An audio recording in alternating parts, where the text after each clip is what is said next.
Hey, hi, hello guys, my name is Mia Marie, and today I want to talk about the difference between a twin flame relationship and a Plutonian relationship, also known as the dangerous soulmate. So I think many times people get confused as to which camp they fall in because most people don't have the language to explain the energetic exchange that's happening between two people in a romantic setting. And in fact, it takes time. It takes you accumulating a series of experiences to pin a pattern and then to see how that pattern is impacting you. The relationships look quite similar from a distance because there is this fated or destined quality. Like life has planted this person on your path and you are to engage with them. You feel pulled into them. The opportunities for healing and learning are seemingly immeasurable. You develop light years by being in this relationship, so much so that you can't even recognize who you were beforehand, or you can recognize it in a way where it's like, oh my God, I cannot believe I moved through the world believing those things or behaving this way, or it just changes you. It transforms you. But the way in which it happens, they could not be more opposite from each other. So the foundation of a twin flame relationship is unconditional love, wanting to or feeling in service to protecting that person's path. And the phenomena, the recognition that you love someone unconditionally, no matter what they do, no matter how often they do or don't show up, there is acceptance, and it's a knowing. It is still, it's unshakable, and it's reciprocated. You know that this person cares for you too, because the way they treat you, the way that they speak on your name, the way that they even defend you, even if you guys are not in a relationship, there is this respect for the other person's journey. I think one of the biggest hurdles with twin flame relationships is not is this safe?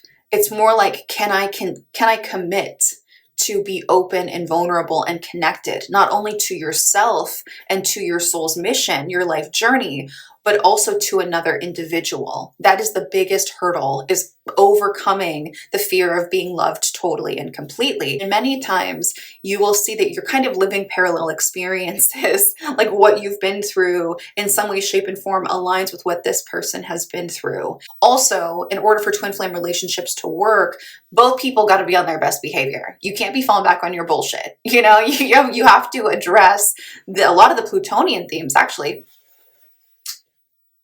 Battling hiccups. In order to achieve all that you can together, you have to be on your best behavior. This is not a relationship where you will often indulge people's shortcomings. It's like, I know that you're better than this, so get up, stand the fuck up.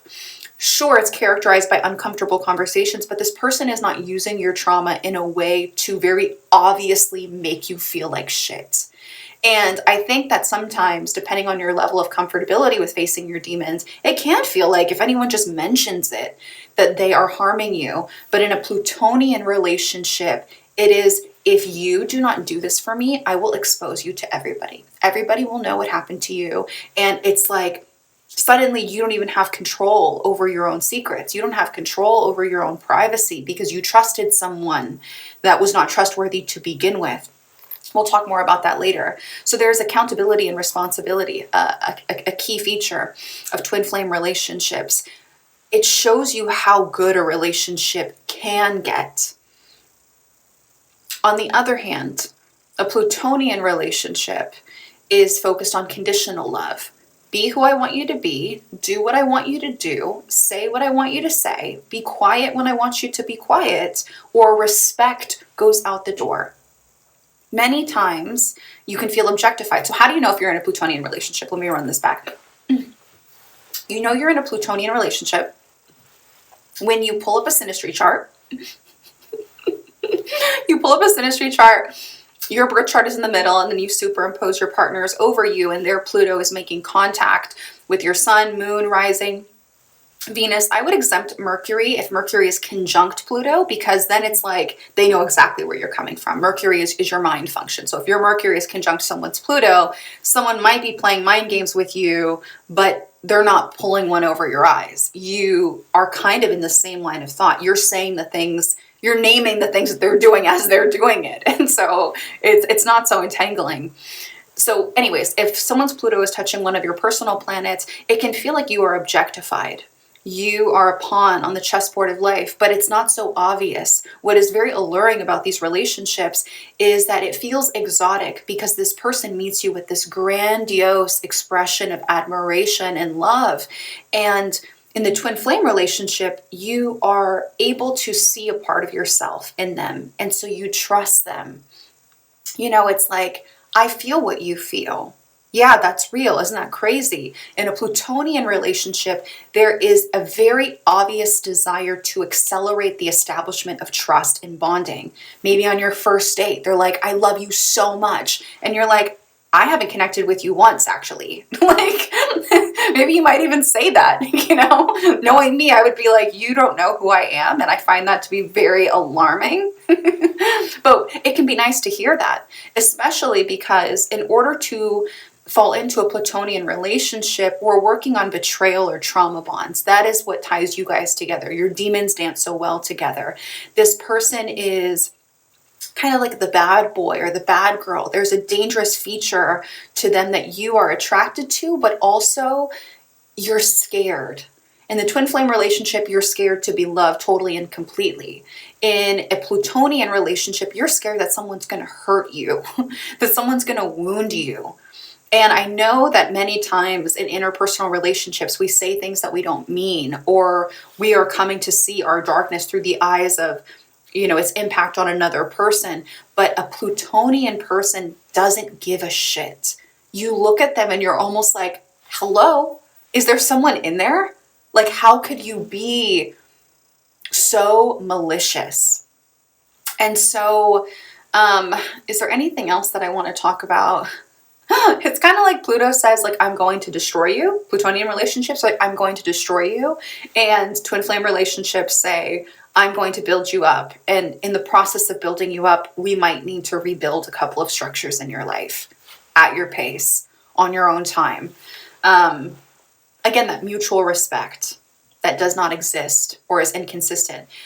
Because in their mind, they need you, but not because they care about you. They need you because you are going to boost their ego in a way that they're kind of feeding off of. It's a leeching experience. And so again, depending on your programming, that could be a compliment, like, oh my God, they need me. But as you get older, you realize that you don't want to be needed.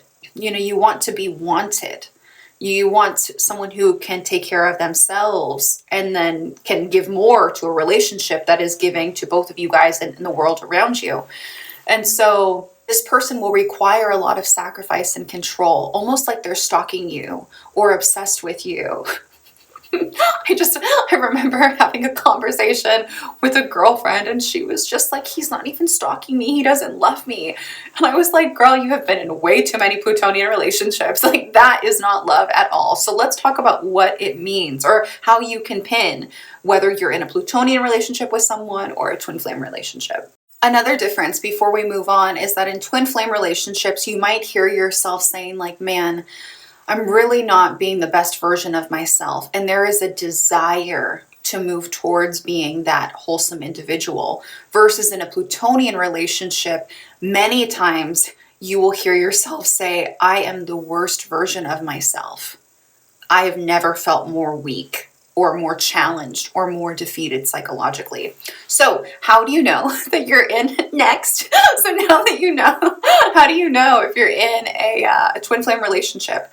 We want to look at the North Node, the Vertex, the Ascendant, Juno, and Sameness. So 5. Hopefully I can remember them. First one, North Node. Their North Node needs to make contact with your personal planets. Sun, Moon, Rising, Venus, Mercury, sure, you know, like we're talking about it. But I really want to see Sun, Moon, Venus, and maybe, no, Sun, Moon, Venus, Ascendant, Jupiter. Same thing for the Vertex. Now, the orb allowance that I give is 0 to 1 degrees, which means that this person the timing has to be almost impeccable. Within 1 minute of your birth, you have to have something hitting their North Node or their Vertex. If it's 2 degrees, absolutely not. Get out.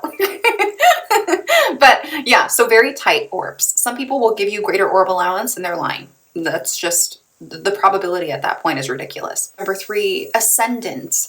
So one of the ideas that the twin flame concept is founded on is that you are a split soul. Don't know that I totally agree with it, but let's just talk about it, okay? You're a split soul, yin and yang. There is some polarity, but also you're still the same soul. So there has to be a combination of both. And the way that this manifests is your ascendant is in contact with their descendant. So using myself as an example, I'm an Aquarius rising. My person would be a Leo rising, because that is the opposite of Aquarius, and vice versa. Again, the orb allowance, some people will just say like, hey, if it's just as simple as you're an Aquarius, they're a Leo rising, that's okay. I would say about 5 degrees. After that, it's not really worth my time, because details, details, details. Another thing is sameness. Looking at your personal planets and seeing a repetition of the same signs. So we both have Cancer, we both have Taurus, we both have Sagittarius, we both have whatever. Because a key part of the bonding experience, the profound deep bonding that takes place, is because we are able to see ourselves in that person. Even if it's darker, even if it's light, it's like you feel connected to their energy. And obviously, if you have the same energy in your birth charts, it's easier to forecast an image of yourself onto them in the initial phases of, establishing a rock solid bond. In a Plutonian relationship, the reason why I say that is because in a Plutonian relationship, you will not want to do that. Because even though this person might be like sexy or interesting, or it has these really highs and like all these highs and lows, like a roller coaster, it's the gossip, it's the tea of your friend group. Truthfully, you don't like that person. It's the way that they treat you. It's sticky. In fact, the longer that you're in it, the more that you'll see that there are very few redeeming qualities about that person. And so if someone were to tell you, oh, I know how much you love yourself based upon the partner that you've chosen, in a Plutonian relationship, the shame that comes, the desire to like create distance between you and that person, it is just so obvious. And in a twin flame relationship, you're like, I know, aren't they wonderful? Aren't they great? You'll feel proud. You'll feel proud of them, no matter what stage they're in. Because typically, well, I don't want to make such a general statement, so I'm not going to make it. Yes, I am. Typically, if you have aligned with that person, you're trying to grow. You're trying to evolve. There's no abuse. There is no intentional emotional manipulation. Okay. Sameness, ascendants. Juno is the last one. Juno is the asteroid that in mythology talks about this woman who was loyal and dedicated to her husband, even though he was out and about, like spreading his seed, watering all the plants, like a bee going from flower to flower. She still stood by his side and did not step out. And so Juno is very frequently triggered in at least one of your charts. You're triggering their Juno or they're triggering yours. And so I want to see all of these things. I want to see all of these connections, or at least like 3. At least 3. In a Plutonian relationship, you pull up your birth chart, superimpose your partners, and then see how Pluto is impacting your sun, moon, rising, Venus, Mars. So if Pluto is talking to your sun in a square aspect, this is manipulation that you can't quite see, but it directly impacts your sense of sanity and your vitality. You're tired. You're exhausted. They are sucking the light out of your life. They have criticisms about the ways in which that you shine. If the sun is conjunct Pluto, you can feel swallowed or taken up. They have ownership, obsession, possession over you. And say, for example, I don't know, you're older than me, and say you have a sun in Sagittarius and you're dating someone who has a Pluto in Sagittarius.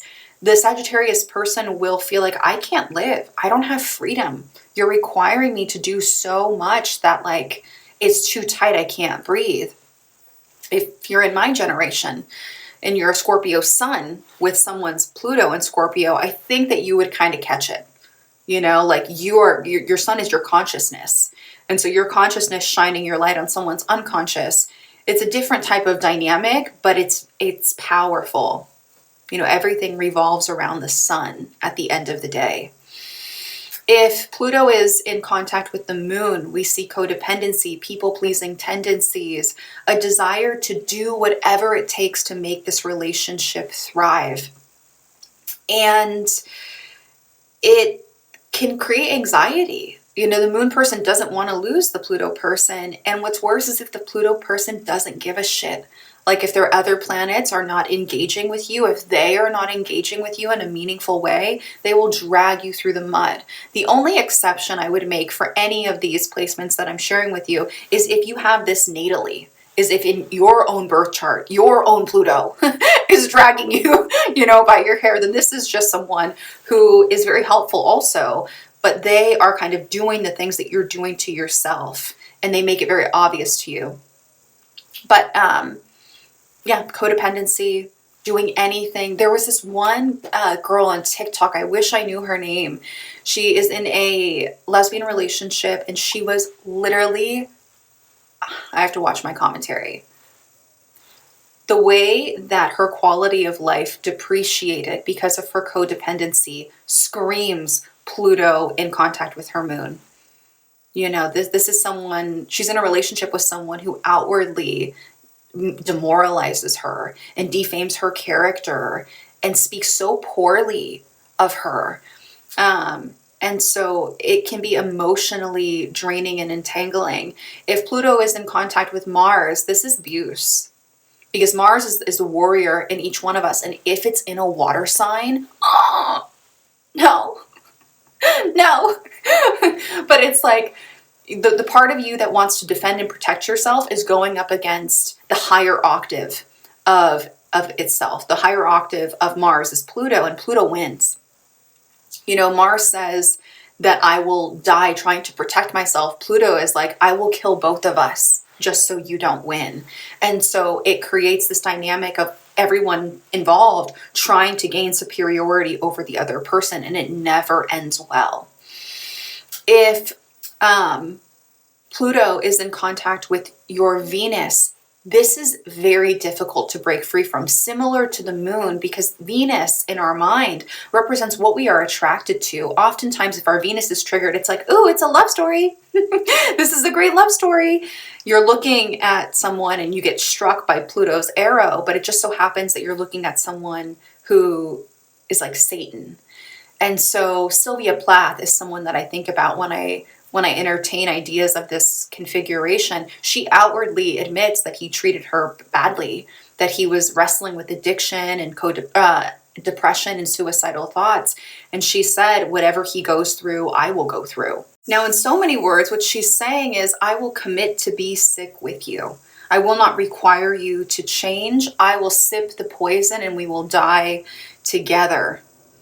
And over time, this relationship really wore on her health. I think she died of cancer or various forms of cancer, because that's what lovesick is all about. You're lovesick over this person and it manifests as a physical illness. And in mainstream media, I see ride or die, like people who are looking for their ride or die. It is the biggest red flag. They are the ones who will put you in dangerous situations. And not only externally, within the relationship, ride or die often gives people permission to mistreat the other person. Like, no matter how bad I treat you, you know, you're going to stay here. That's not characteristic of a twin flame relationship. That would be called out very quickly. Sure, you might have like a heated debate, but the line is drawn before you're calling anybody horrible names. You know exactly what I'm talking about. If you are in a Plutonian relationship, being called out of your name and being belittled in the name of ride or die. Well, you must not love me if you can't handle a simple defamation of character or dehumanization. It's like, what? What is that? Gross.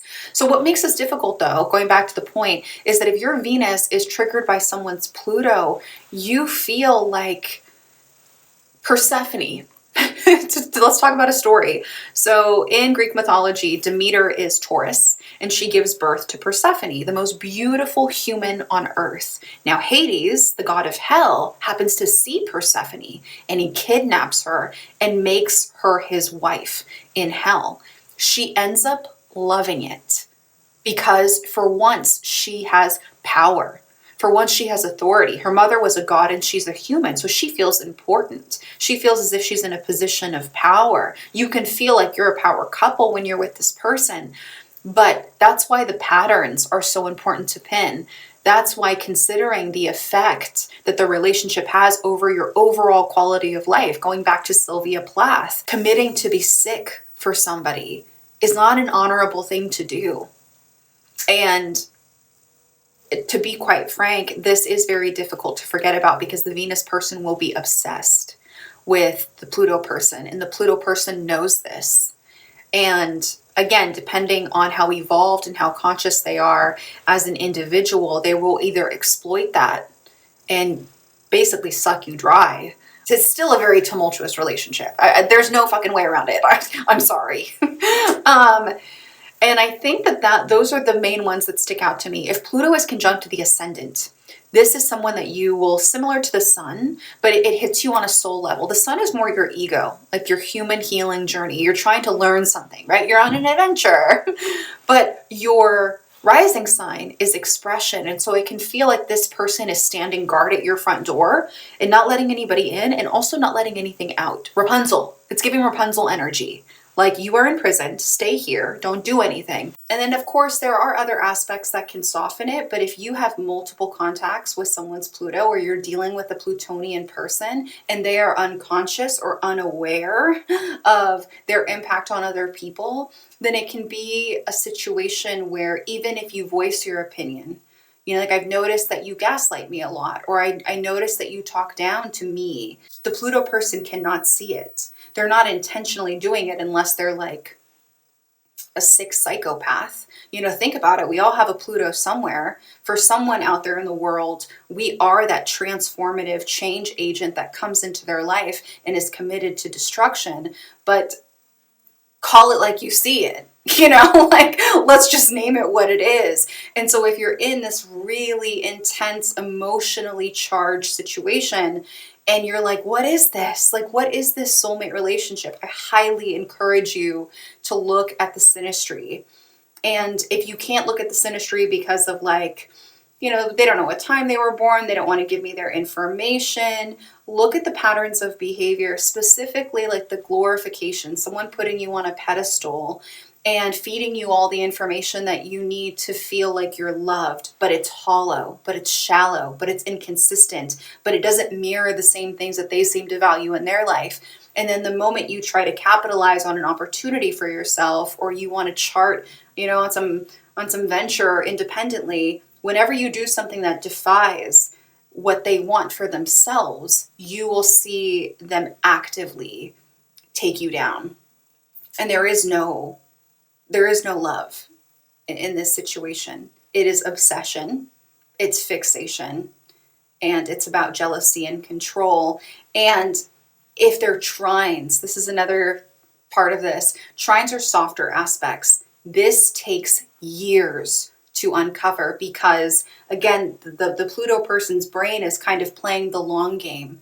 It's softer, you know, it's nicer. Maybe it takes 2 or 3 years before this person really starts to buckle down and show the darkest side of their persona to you. And so many times it's like you're already engaged to this person. You know, you're already married to this person, or God forbid you have kids with this person. And then you're like, okay, now I need to just learn how to manage like a co-parenting relationship or move through a divorce potentially. Having moved through Plutonian relationships myself, what I can say is that they totally come in and they teach you about self-worth. They teach you about the importance of boundaries. I think, like, before I was in a Plutonian relationship, I had no concept of boundaries whatsoever. It was like, yeah, sure, give. You know, I felt comfortable, I think. I mean, God knows how many years ago that was, but like, I know now very clearly when something is not okay and the importance of respecting other people's boundaries. And that is something that will surely be taught to you, but not because someone is hyping you up and telling you how wonderful you are. They are likely dragging you, like by your hair. I mean, not literally, I would hope.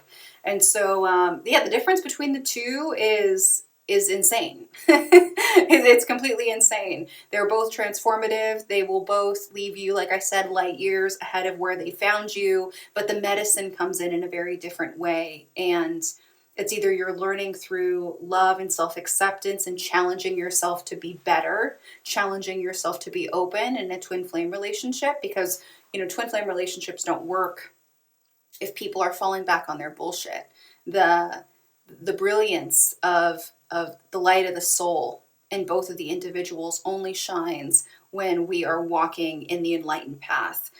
And Plutonian relationships are all about going deep, really getting into the inner mechanics of your psyche that fuck you over. So, yeah, that is how you can tell the difference between the two. You can tell because your health, because your goals, because your sanity, because your vitality, because of an objective assessment of the relationship. Twin flames are focused on growth and unconditional love and holding each other accountable. We have uncomfortable conversations, but it's so that we can have a comfortable, open, and honest life together. Plutonian relationships are all about dominance and control, making sure that each person is as weak as they can be. Because if they're not weak, then there is no need. And if there is no need, then the relationship cannot exist. Lack of reciprocity, dare I say, lack of love. And I know because these relationships are so karmic and intense, I might get some backlash. So I'm not closing off entirely to it. If you want to have conversations about it, let me know, because I can definitely make another video. But I will kind of bravely say that power and control and obsession is not love. Someone wanting ownership over you is not love. It might be entertaining, but once you pin that this is the betrayal bond or a trauma bond, or that this person is really here to destroy something that is internally keeping you held hostage, once you learn the lesson, this relationship is no longer attractive and it goes away.